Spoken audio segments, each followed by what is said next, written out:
కడప జిల్లాలో కడపలో ఉండే ఆంధ్ర ప్రగతి గ్రామీణ బ్యాంకు ఆఫీసు హెడ్ ఆఫీసు కడపలో ఉంది. గ్రామీణ బ్యాంకు హెడ్ ఆఫీసు ఆ కడపలో ఉండే ఆఫీసును అమరావతికి మార్చాలి అని ఒక పెద్ద ప్రయత్నం కేంద్ర రాష్ట్ర ప్రభుత్వాలు చేస్తున్నాయి. అక్కడ ఉండేది మన ఆఫీసు.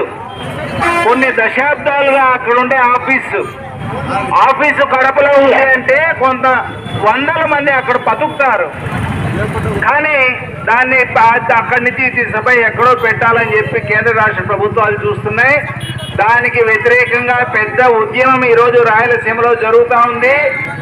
దానికి సంబంధించిన బ్యానర్ను మొదట ప్రదర్శించాల్సిందిగా. బ్యానర్ అంటే రెండు మాటలు ఇక్కడ ఉండేది కాదు.